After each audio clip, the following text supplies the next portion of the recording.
Hello everyone, welcome to For Nurses Preparation YouTube channel. I am Neeraj Kumar Kaithal. आज के इस video में हम डिस्कस करेंगे कुछ इम्पोर्टेंट नर्सिंग कॉम्पिटिटिव एग्ज़ाम्स के regarding MCQs. Let's begin our today's class.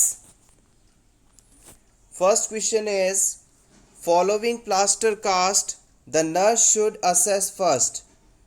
Plaster cast लगने के बाद सबसे पहले नर्स को क्या असेस करना चाहिए? Colour of extremities, temperature, movement of toe या फिर पैलर को?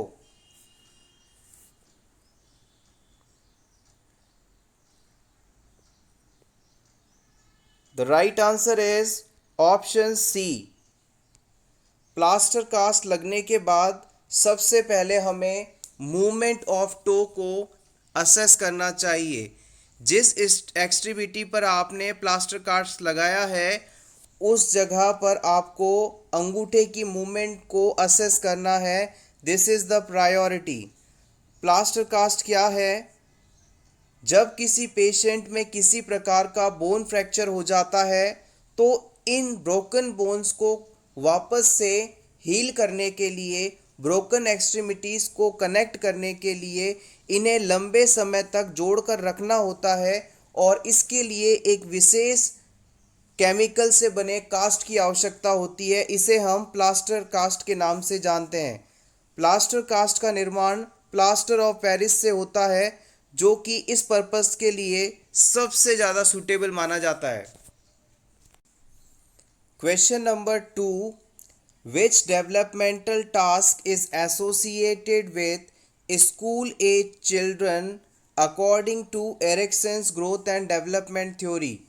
एरिक्सन ने जो ग्रोथ एंड डेवलपमेंट की थ्योरी दी थी उसके अनुसार स्कूल एज चिल्ड्रन में कौन सा डेवलपमेंटल टास्क देखा जाता है?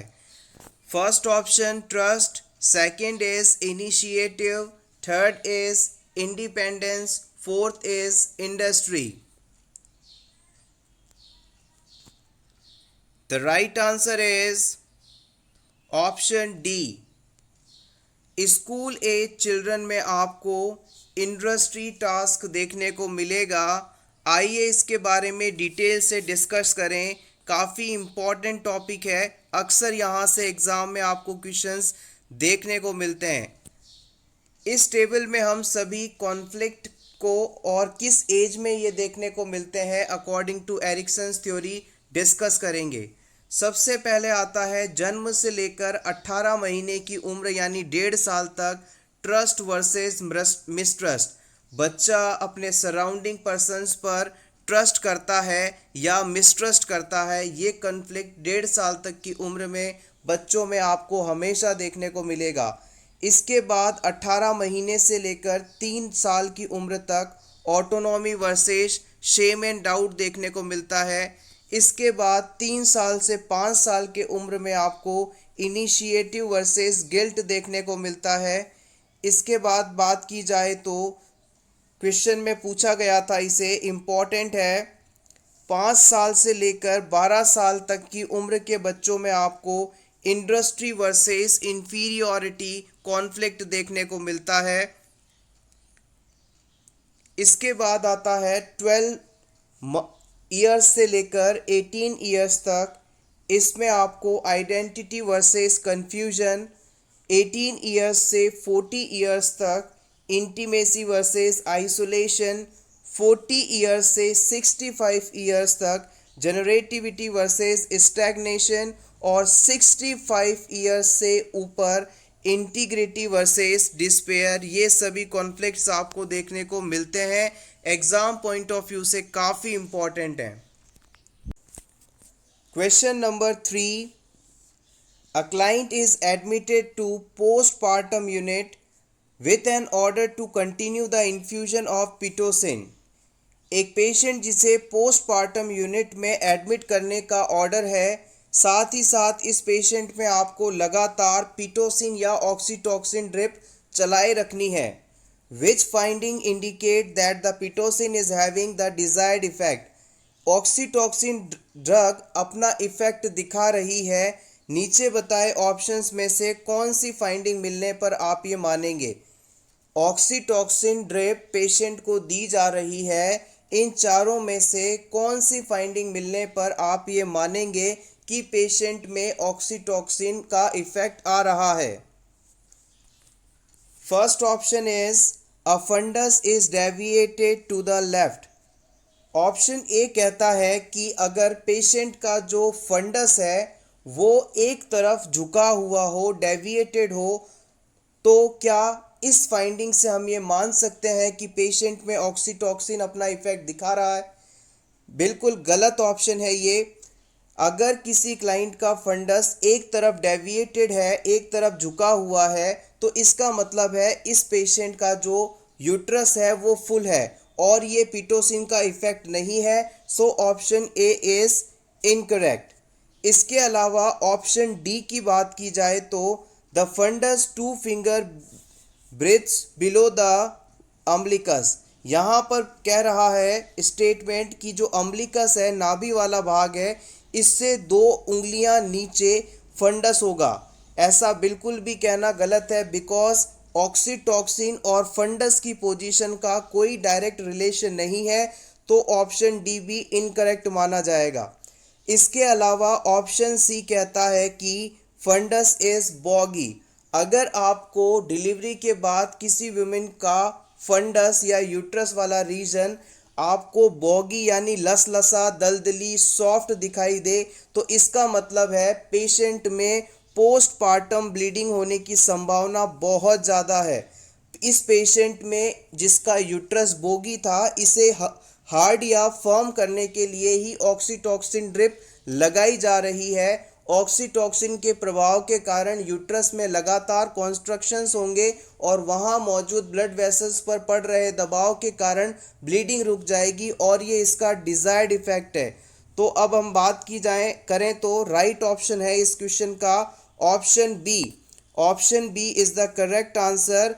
अगर क्लाइंट का जो फंडस है वो आपको फर्म या हार्ड मिले, तो इसका मतलब है ऑक्सीटॉक्सिन अपना इफेक्ट दिखा रहा है।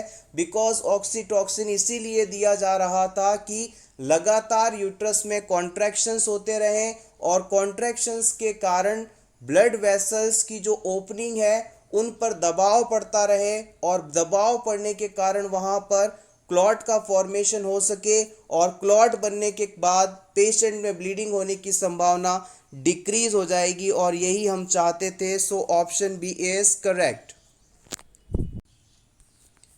Question number 4, identify the correct steps while providing basic first aid care to a injured person.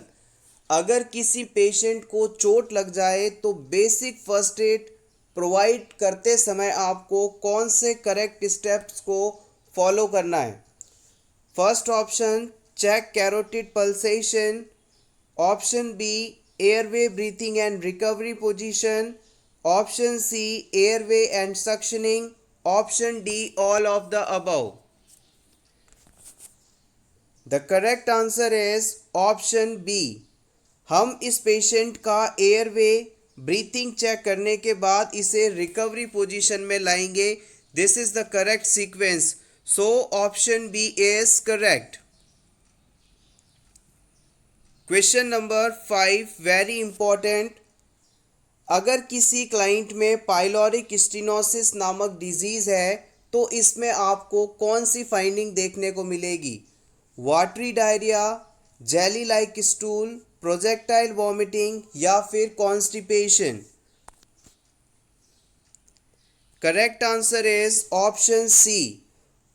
Pyloric stenosis condition में आपको प्रोजेक्टाइल वॉमिटिंग देखने को मिलती है।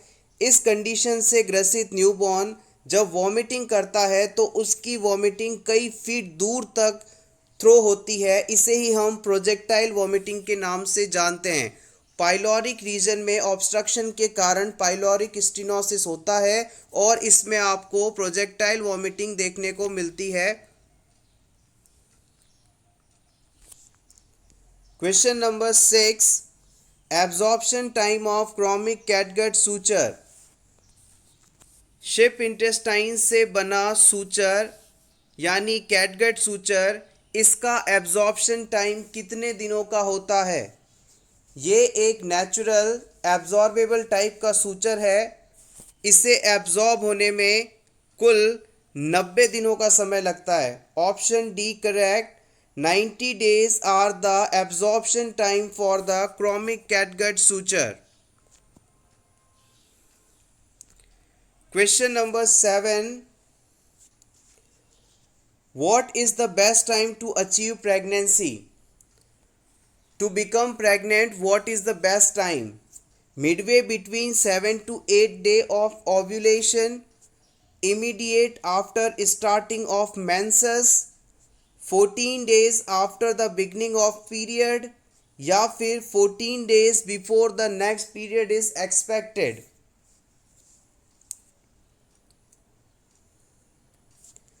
The right answer is option D. हमेशा याद रखिएगा, नॉर्मली वुमेन में जो मेंस्ट्रुअल साइकिल है उसे हम 14 डेज का मानते हैं, 28 डेज का मानते हैं।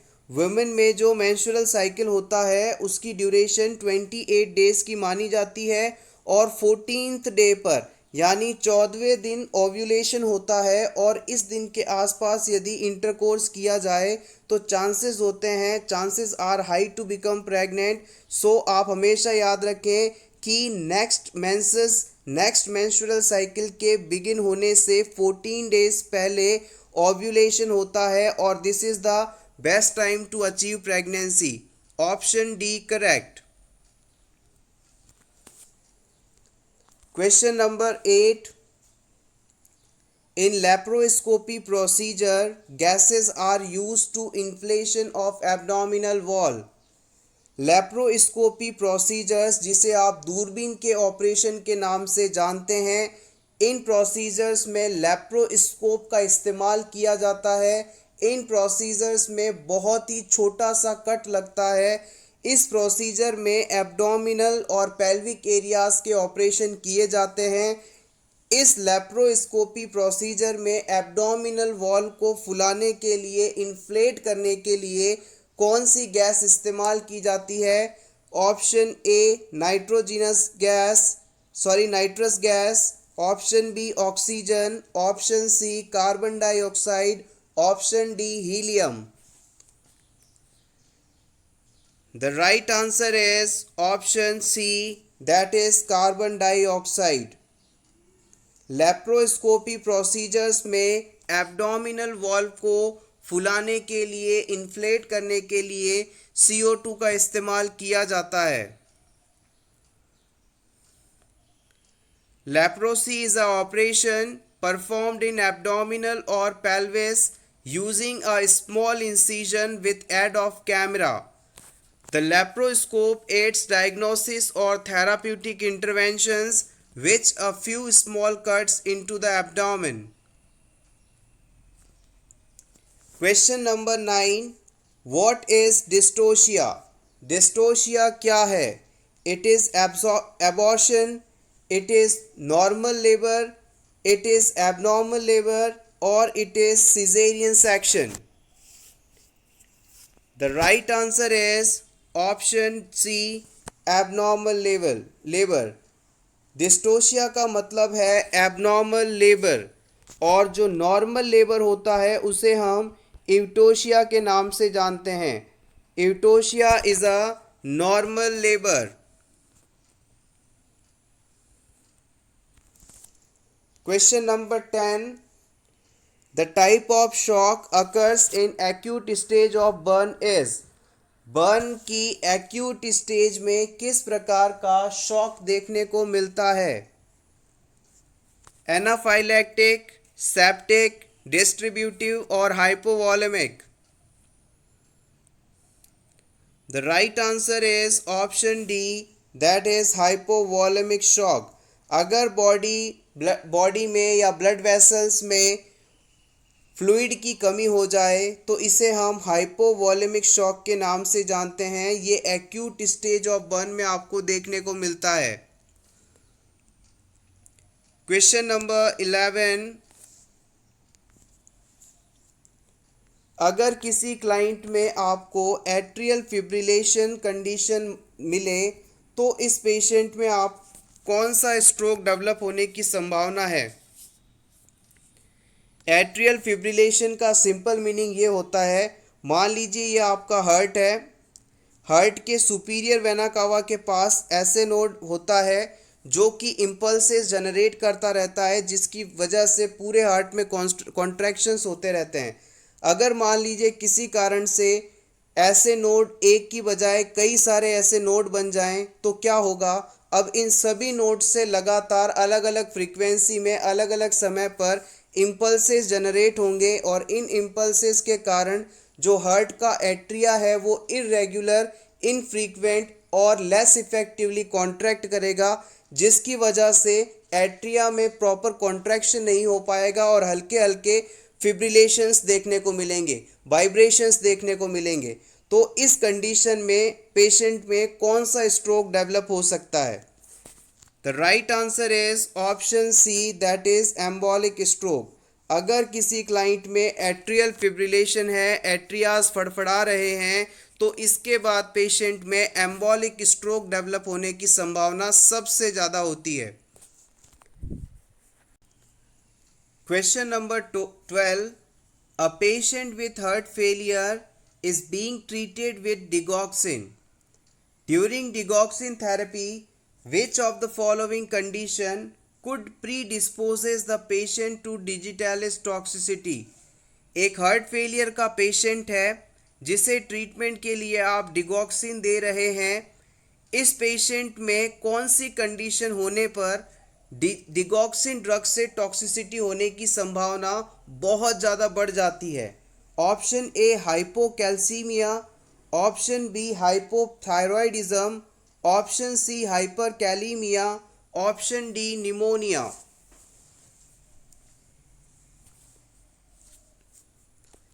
The right answer is option B, that is hypothyroidism. अगर किसी क्लाइंट में हाइपोथायरॉयडिज्म कंडीशन है, यानी थायराइड हार्मोन की मात्रा कम है, तो इस वजह से डिगॉक्सिन ड्रग का प्रॉपर मेटाबॉलिज्म नहीं हो पाएगा और इस पेशेंट में डिगॉक्सिन की टॉक्सिसिटी होने की संभावना बढ़ जाएगी। इसके अलावा निमोनिया के केस में डिगॉक्सिन टॉक्सिसिटी का कोई डायरेक्ट लिंक नहीं है। इसके अलावा हाइपोकैल्सीमिया नहीं, हाइपरकैल्सीमिया कंडीशन में डिगॉक्सिन टॉक्सिसिटी होने की संभावना बढ़ जाती है। इसके अलावा हाइपोकैलीमिया कंडीशन में भी डिगॉक्सिन टॉक्सिसिटी होने की संभावना बढ़ जाती है, ना कि हाइपरकैलीमिया होने पर। So option B correct.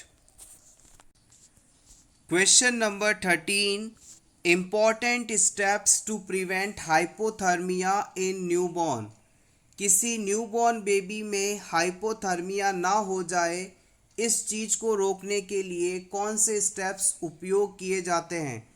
Maintain warm chain, maintain cold chain, maintain clean chain, या फिर option D all of the above. The right answer is option A, maintain warm chain.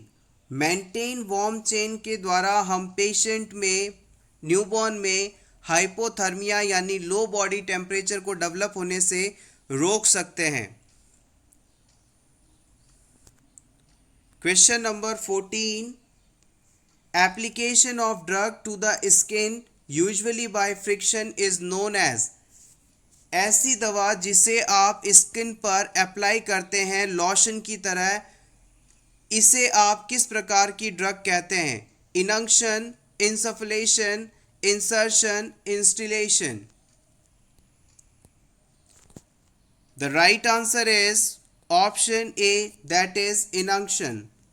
जब किसी मेडिसिन को स्किन पर रब करके लगाया जाता है, यानी लोशन की तरह अप्लाई किया जाता है, तो इसे हम इनंक्शन के नाम से जानते हैं।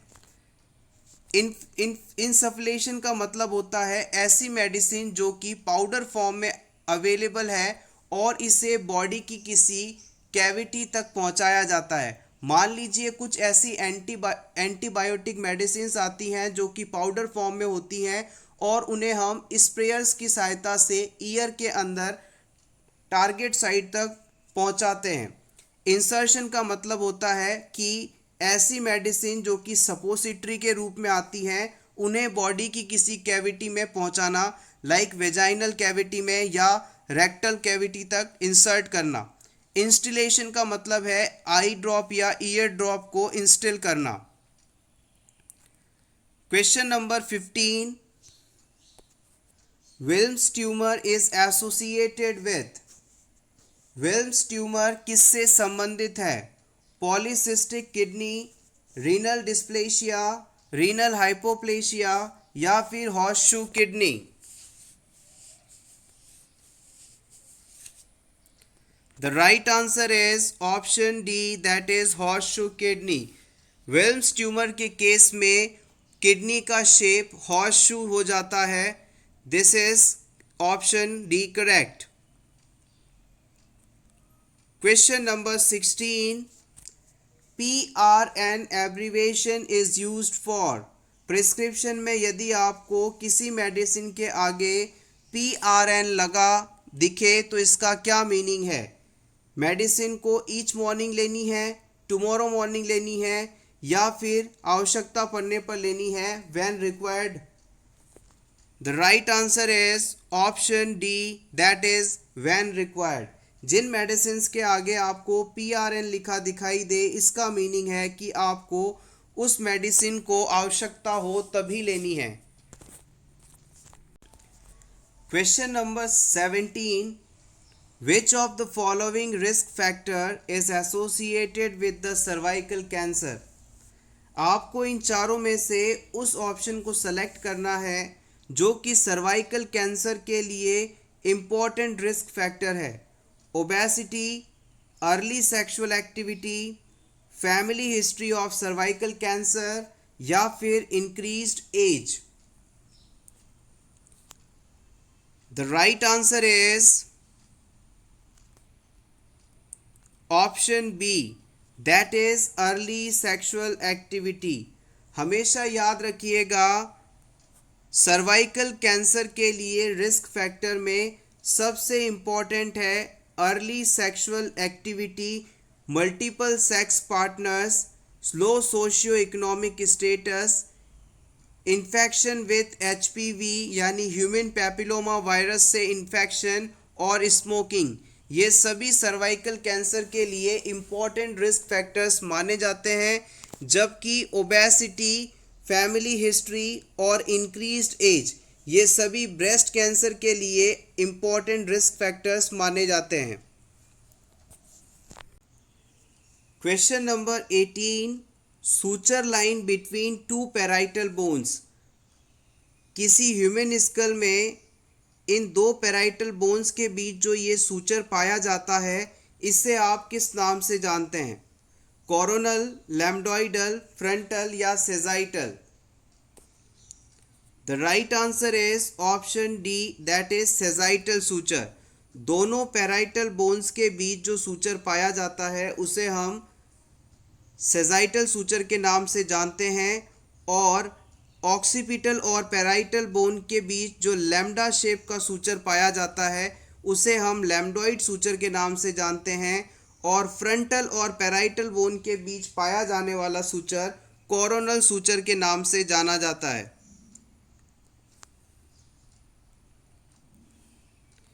Next an important question, according to the triage system of emergency, yellow color code for which type of cases? Disaster या इमरजेंसी की सिचुएशन में प्रायोरिटी के बेस पर पेशेंट को सेग्रीगेट करने के लिए जो ट्राइएज सिस्टम इस्तेमाल किया जाता है उसमें यदि कोई पेशेंट येलो कलर कोड में रखा गया है तो इसका क्या मीनिंग है? It is emergent case, it is urgent case, it is non-urgent case or it is expected to die. The right answer is option B, that is urgent cases. हमेशा याद रखें ट्राइएज में येलो कलर अर्जेंट केसेस को denote करता है yellow for urgent cases. आइए tries के बारे में जान लें। सबसे पहले येलो कलर, जिसका मतलब है अर्जेंट केस और second priority case. Red colour अगर ट्राइएज में किसी पेशेंट को दिया जाता है तो इसका मतलब होता है एमरजेंट या first priority case. Red colour वाले पेशेंट को हमें सबसे पहले ट्रीट करना है, यानी फर्स्ट प्रायोरिटी में रखना है। इसके बाद ग्रीन कलर कोड का मतलब होता है it is non urgent cases. Green colour code वाले पेशेंट को हम इतना जल्दी आवश्यक नहीं है ट्रीटमेंट देना, they are with minor injuries. Black colour code का मतलब है ऐसे पेशेंट जिन्हें बचा पाना लगभग नामुमकिन है और उनकी डेथ होने ही वाली है। सो ऐसे पेशेंट्स को हम ब्लैक कलर कोड देते हैं, यानी ये पेशेंट बहुत ही ज़्यादा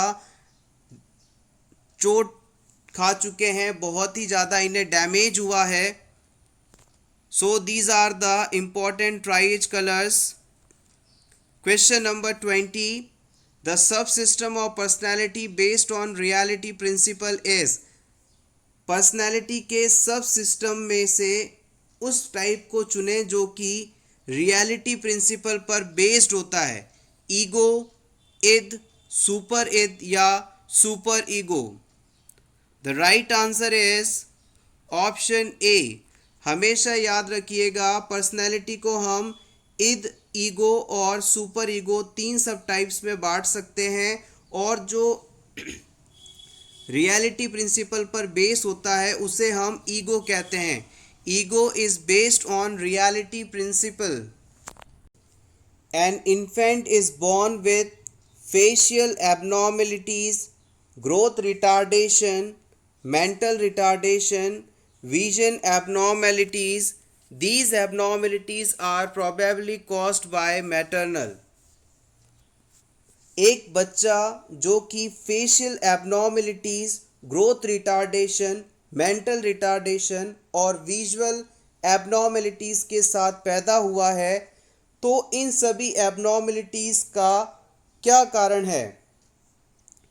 alcohol consumption, vitamin B6 deficiency, vitamin A deficiency, folic acid deficiency.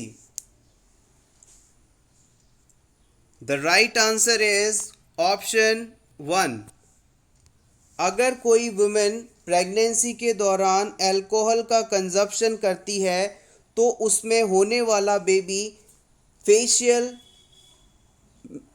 Abnormalities, mental and growth retardation और विजन एबनॉर्मेलिटीज़ के साथ पैदा होता है। इसीलिए कहा जाता है कि ड्यूरिंग प्रेगनेंसी आपको अल्कोहल कंजप्शन नहीं करना चाहिए। विटामिन B6, विटामिन A और फॉलिक एसिड ये सभी प्रेगनेंसी को प्रभावित करते हैं, लेकिन ऊपर इस क्वेश्चन में बताए सभी सिम्टम्स जो हैं फीटल अल्कोहल सिंड्रोम के अंदर क्लस्टर ऑफ सिम्टम्स में देखे जाते हैं। सो यहाँ पर ऑप्शन 1 को सही माना जाएगा।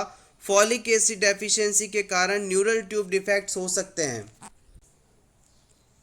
Question number 22। Salk vaccine is given for the prevention of. Salk vaccine किस डिजीज से प्रिवेंशन हेतु दी जाती है? मीजल्स, पोलियो, मम्स या फिर rabies. The right answer is option B, that is polio. याद रखिएगा साल्क और सेबिन ये 2 साइंटिस्ट थे। इन दोनों ने पोलियो से बचाव हेतु 2 अलग अलग वैक्सीन्स दी थी। साल्क ने जो वैक्सीन दी उसे हम साल्क वैक्सीन के नाम से जानते हैं, और सेबिन नामक पर्सन ने जो वैक्सीन दी उसे हम सेबिन वैक्सीन के नाम से जानते हैं।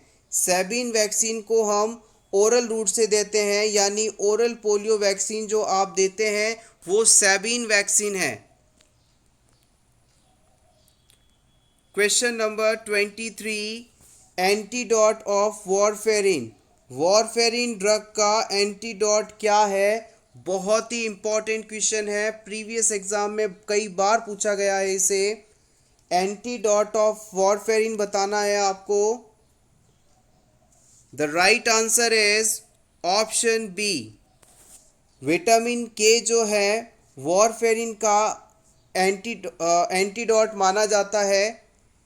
वॉरफेरिन एक ओरल एंटीकोगुलेंट मेडिसिन है और ये मेडिसिन जिन पेशेंट्स में चल रही होती है उनमें पीटीआईएनआर टेस्ट करवाया जाता है।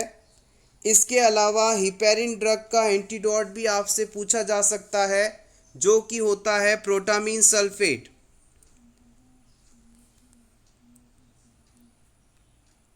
Question number 24, mean cardiac output of foetus.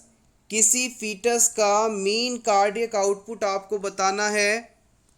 100 ml पर kg पर मिनट, 225, 350 या 415 ml पर kg पर minute. What is the correct value of mean cardiac output of a fetus? The right answer is option C, that is 350 ml पर kg पर minute. 350 ml पर kg पर minute किसी foetus का mean cardiac output माना जाता है। Option C correct. Question number 25, अगर किसी अडल्ट पेशेंट में आप एनीमा लगा रहे हैं तो एनीमा ट्यूब को कितनी इंसर्ट करेंगे आप? 1 से 2 सेंटीमीटर, 8 से 10 सेंटीमीटर, 3 से 4 मीटर या 1 से 11 by 2 inches? The right answer is option B, that is 8 to 10 centimetre. Adult client में एनीमा लगाते समय एनीमा ट्यूब को आप 8 से 10 सेंटीमीटर या 3 से 4 इंच इंसर्ट करेंगे और यदि चिल्ड्रन की बात की जाए तो इसमें 2.5 से 4 सेंटीमीटर या 1 से 1.5 inch enema tube, rectal tube को इंसर्ट किया जाएगा।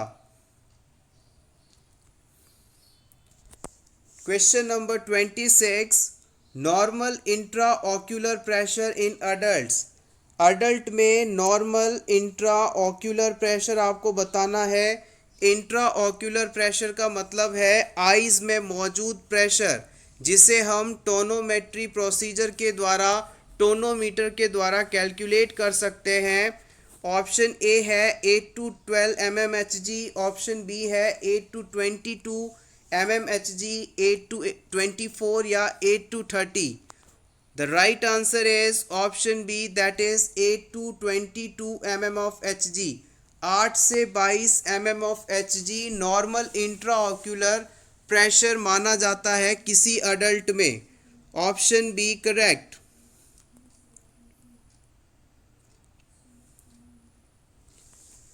Question number 27, method used to transport the vaccine from one place to another. जिस साइट पर वैक्सीन मैन्युफैक्चर हुई है, वैक्सीन जहां पर प्रोड्यूस हुई है, उस साइट से लेकर जहां पर बच्चों में, पर्सन्स में वैक्सीन लगाई जाने वाली है, उस साइट तक ट्रांसपोर्ट करने का मेथड क्या कहलाता है? The right answer is option A, that is cold chain. Cold chain एक ऐसा प्रोसीजर है, इसके द्वारा जिस जगह पर वैक्सीन का प्रोडक्शन हुआ है, वैक्सीन बनी है, वहाँ से लेकर उस साइट तक जहाँ पर आपको टारगेटेड पॉपुलेशन में वैक्सीन लगानी है, इस जगह से इस जगह तक वैक्सीन को एक मिनिमम टेम्परेचर पर पहुँचाने की प्रक्रिया कोल्ड चेन कहलाती है। मिनिमम टेम्परेचर पर वैक्सीन जहां से बना है, वहां से वैक्सीन जहां लगाया जाना है, वहां तक पहुंचाने की प्रक्रिया कोल्ड चेन कहलाती है। Question number 28, the type of immunity provided by vaccination. अगर किसी क्लाइंट में आपने वैक्सीन लगाया है तो इस वैक्सीनेशन के बाद पेशेंट में जो इम्यूनिटी आएगी उसे हम किस प्रकार की इम्यूनिटी कहेंगे? Natural active, active artificial, passive artificial या फिर natural passive? The right answer is option B, active artificial. Vaccine में हम क्या करते हैं किसी डिजीज़ का पॉजिटिव ऑर्गेनिज्म जिसे हम बहुत कमज़ोर कर देते हैं ताकि वो उस पेशेंट में डिजीज़ प्रोड्यूस ना कर पाए। अब इस कमज़ोर माइक्रो ऑर्गेनिज्म को पेशेंट की बॉडी में इंसर्ट करते हैं, यही प्रक्रिया वैक्सीनेशन कहलाती है। जैसे ही हमारा इम्यून सिस्टम इस फॉरेन बॉडी को देखता है, इसके खिलाफ एंटीबॉडीज़ का निर्माण करने लगता है और हमारी बॉडी में इस पर्टिकुलर डिजीज़ के लिए इम्यूनिटी डेवलप हो जाती है और इस प्रोसेस को हम एक्टिव आर्टिफिशियल इम्यूनिटी के नाम से जानते हैं। Option B correct. Characteristic hormone of placenta is, placenta का कैरेक्टरिस्टिक हार्मोन बताना है आपको। एस्ट्रोजन, प्रोजेस्टेरॉन, कोरियोनिक गोनेडोट्रोपिन या फिर oxytocin. The right answer is option C, human chorionic gonadotropin, जिसे आप HCG के नाम से भी जानते हैं। ह्यूमन कोरियोनिक गोनेडोट्रोपिन प्लेसेंटा का कैरेक्टरिस्टिक हार्मोन कहलाता है। Option C correct. Question number 30, labour के दौरान यूट्राइन कॉन्ट्रैक्शंस का पीक पॉइंट पर होना क्या कहलाता है? एक्सेलरेशन, एक्सियोम, डिसेलरेशन या फिर Acme. Peak point of uterine contraction. The right answer is option D, that is Acme. Acme का मतलब है जब यूट्राइन कॉन्ट्रैक्शंस इसके पीक पर हो।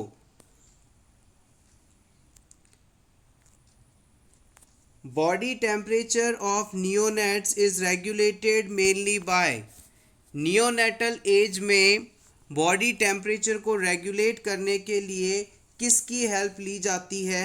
स्वेटिंग की, ब्राउन एडिपोज टिश्यूज की, वार्म सीकिंग बिहेवियर की या फिर शिवरिंग की। Right answer is option B, that is brown adipose tissue. Infants में या नियोनेट्स में brown adipose tissue body temperature के लॉस को रोकते हैं। अडल्ट्स के अंदर शिवरिंग मैकेनिज्म के कारण जब हमें ठंड लगती है तो ठंड के बाद हमारी बॉडी में कपकपाहट होने लगती है, शिवरिंग होने लगती है। तो ऐसा करके हमारी बॉडी में एनर्जी का प्रोडक्शन होने लगता है। जब हमें ठंड लगती है, हमें कपकपी होती है, तो ऐसा करके बॉडी हमारे शरीर के अंदर एनर्जी बना रही होती है ताकि हम बाहर के सर्द मौसम से खुद को बचा सकें। बच्चों में ये मैकेनिज़्म नहीं पाई जाती, इसलिए इनमें मौजूद brown adipose tissue body temperature को मेंटेन करवाता है। Which hormone is also known as thyroxine hormone? T1, T2, T3 या फिर T4? The right answer is option D, that is T4 hormone. T4 hormone को हम थायरोक्सिन या टेट्राआइडोथायरोनिन के नाम से भी जानते हैं। T3 हार्मोन को हम ट्राईआइडोथायरोनिन के नाम से भी जानते हैं। Question number 33, prophylactic administration of vitamin A in children is, किसी बच्चे को जिसमें प्रोफाइलैक्टिक पर्पस के द्वारा विटामिन ए का एडमिनिस्ट्रेशन किया जा रहा है, किसका उदाहरण है? स्पेसिफिक प्रोटेक्शन का, रिहैबिलिटेशन का, अर्ली डिटेक्शन एंड ट्रीटमेंट का या फिर हेल्थ प्रमोशन का? The right answer is option A, that is specific protection. Vitamin A का एडमिनिस्ट्रेशन स्पेसिफिक प्रोटेक्शन का उदाहरण है। Important question, question number 34, women creating most comfortable atmosphere for her future baby 1 to 2 weeks before the child birth can be sign off. एक mother जिसमें 1 से 2 सप्ताह बाद बच्चे का जन्म होने वाला है, ये अपने बच्चे के लिए मोस्ट कंफर्टेबल एटमॉस्फेयर का निर्माण करने लगती है। ये किसका साइन है? Cervical ripening, dropping, Braxton Hicks contraction या फिर nesting syndrome? Right answer option D. Nesting syndrome एक ऐसा सिंड्रोम या साइन है जिसमें डिलीवरी से 1 से 2 सप्ताह पहले मदर अपने होने वाले बेबी के लिए बहुत ही कंफर्टेबल एटमॉस्फेयर का निर्माण करने लगती है। इसे हम नेस्टिंग सिंड्रोम के नाम से जानते हैं। Option D correct. Last question of today's class. When administering IV fluids to a small dehydrated infant, the most critical factor confronting the nurse is?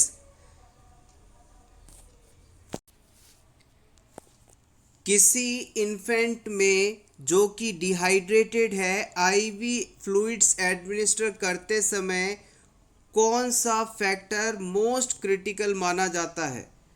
Assures of sterility, calculation of total necessary intake, maintenance of prescribed rate of flow, maintenance of the fluid at body temperature. The right answer is option C, that is maintenance of prescribed flow rate.